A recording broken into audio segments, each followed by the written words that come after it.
oponami pa na nzambe te suka oko perdre kaka kiti yango. Roi David etika moke a perdre kiti na azalaki na succès bien sûr, mais eyelaki pe danger na succès na ba échec ezalaki na pembeni ya ye leader David. Yango wana bandeko merci mama ani ndenge osili koakompagne ngai sikoyo nakolakisa yo film ya comment Roi David azalaki na succès po a organiser ring na ye ano na ye ekiri na ye oyo ekumbaki ye ete comment azalaki na succès. Merci mingi ndeko kokende mosika te ntango tozali kozonga ngai l'impresario Joachim Zambona azali kolakisa yo sikoyo milulu oyo nyonso ya organigramme ya royaume ya Roi David comment ezalaki organiser baministre comment bazalaki ligne ndenge naponenaki bango. Merci kokende mosika te sabino milulu oyo etali Roi David comment adirigeaki Israël nakopesa bino constitution na ye ndenge naprometaki bino nakolakisa bino ndenge nini ye mokonzi David akomaki kodirige Israël na mayele na ye te me na mayele mpe ya bato mosusu ayebaki kotia mutu nyonso na place na ye ayebaki koconsidere nzambe makambo azali kopesa ye mais surtout ayebaki mpe nani yango akotia na n'importe quelle position azali kozwa n'importe qui te aza koyeba ba CV ya mutu na mutu ayebaki mpe role nini mutu na mutu ajouaki na vie na ye qualification nini azali na yango ki yango tozali kobenga toujours CV po ete awa kozwa décision ya kotia mutu na poste na ye kaya l'impresario Joachim Zambona naza kokumba bino na émission oyo po bakotala présentation oyo koma ekolekela ndeko kokende mosika te na ntango nalimi kolakisa bino constitution ya Roi David. Merci mutu kokende mosika te.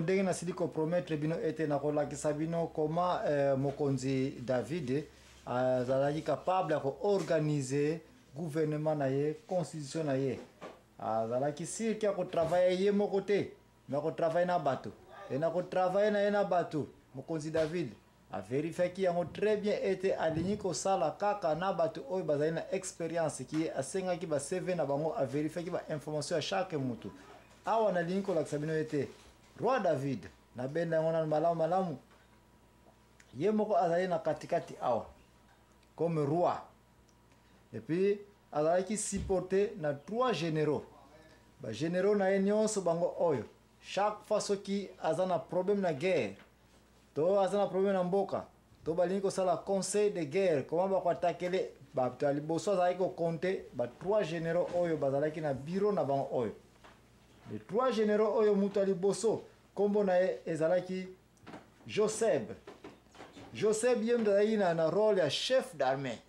Donc awa chef ya armée ya Israël ezalaki Joseb oyo azalaki immédiatement suivi na mutu ya mibale Elajar oyo bandeko na nga soko ekotala na histoire ya comment Roi David ayaki koponela ye Elajar azalaki mutu moko ye mutu adirigeaki guerre oyo ya passe d'Amin na baoyo basi batanga deja bitumba oyo bafilistin bazalaki nango contre bana Israël bitumba oyo ewumelaki bambula ebele ezalaka makasi ye Elajar oyo ye nde mutu akondisaki bitumba wana na ntango akondisaki bitumba wana Roi David ayaki koobserve ye ayaki komona ete ye moko kaka Elajar oyo général oyo na ntango apesi rôle oyo pourquoi parce que azalaki capable ya kodirige bitumba avec bato ya mike kaka et puis a réussi kofaire échouer bana ya bafilistin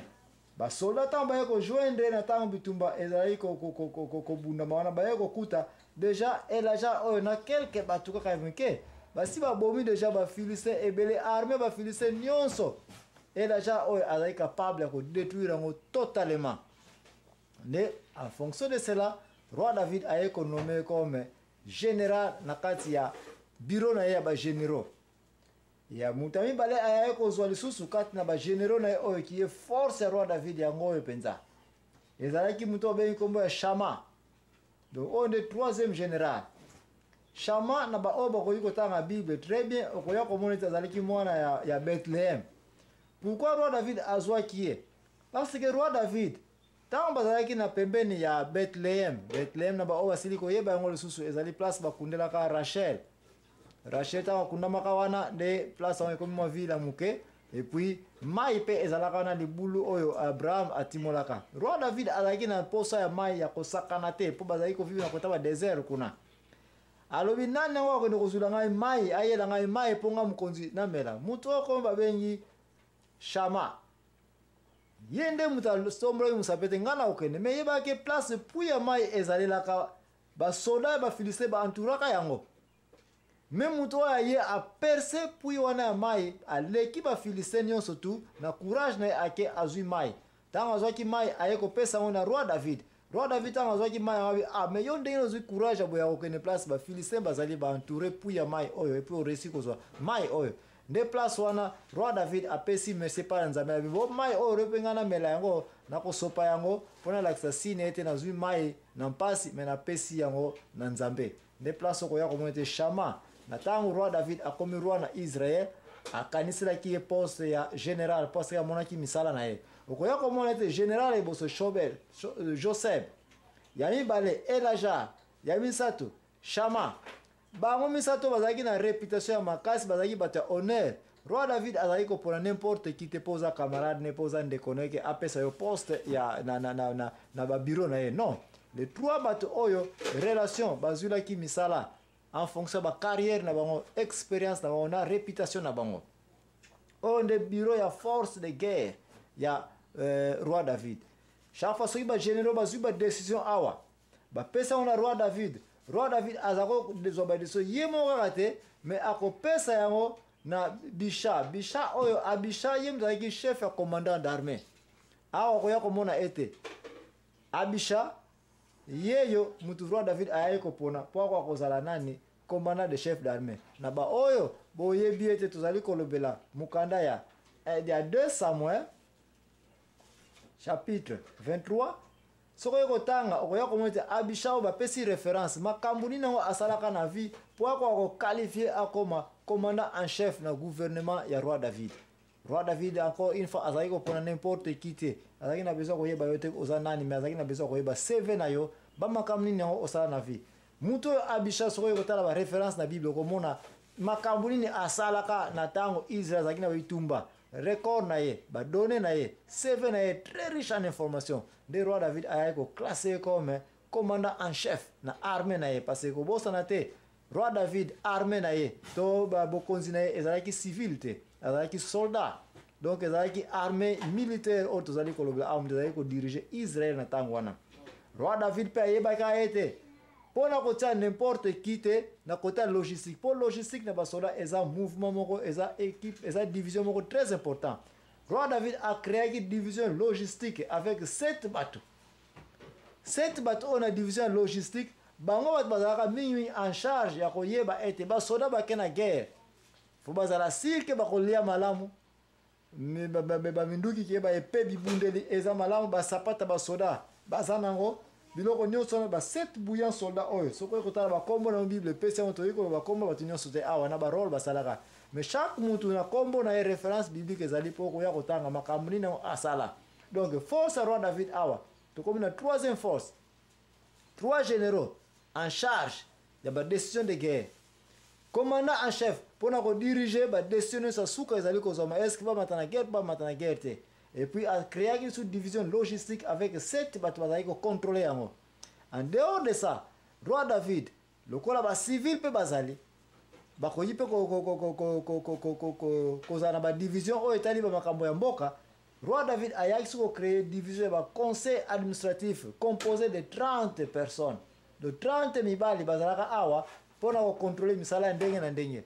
Kati na ba 30 personnes awa na ba soldat bazalaki na ba civil bazalaki ba onde ba construire force ya gouvernement ya roi David. Mais okoya komona ete kati na ba kombo ezali awa bakombo ebele oyo bato mingi basi bayokonja na Bible netka ba Uraya bazali awa ba Zelek bazali awa bato bazana ba information oyo ba bakombo oyo okoyiko kinokuta ngona 2 Samuel chapitre 23 bandaka na wuzi tina likolo kuna okoya komona te chaque kombo oyo ezali repris awa parmi les 30 bato oyo roi David a composé ki na ba ministre na ye okoya komona ke chaque mutu azana réputation ya makasi azana ba donné Bible ezali kopesa information chaque mutu. Le roi David azali pour n'importe qui te pour tsayo ka wana poza ndeko ne ozana non, il faut za la mutu moko osala quelque chose, ozana record peuple pe ba yebi. Mutu moko azali awa parmi batu oyo okoya komona te ba pesa ke rôle ministre de l'information parce que en un jour roi David azali capable de pesa information partir à Jérusalem abi kende na Silo bata Silo bazo information zonga na Juda bata Juda bazo information zonga lisusu awa kende ko pesa ba village nyonso ba cité nyonso roi David azali na constitution ya bo continuer mutu moko azali awa okoya kotanga na Bible okomona ete tata oyo réputation azali na on en un jour azali capable de kozwa information à partir awa na Jérusalem et pas mukonzi akoti nango na Silo azongi nango na ville oyo akiti na se awa azongi en un jour azongi se pas mukonzi aye kopesa rapport ke na silisi mission na ngai nde réputation boy oza komo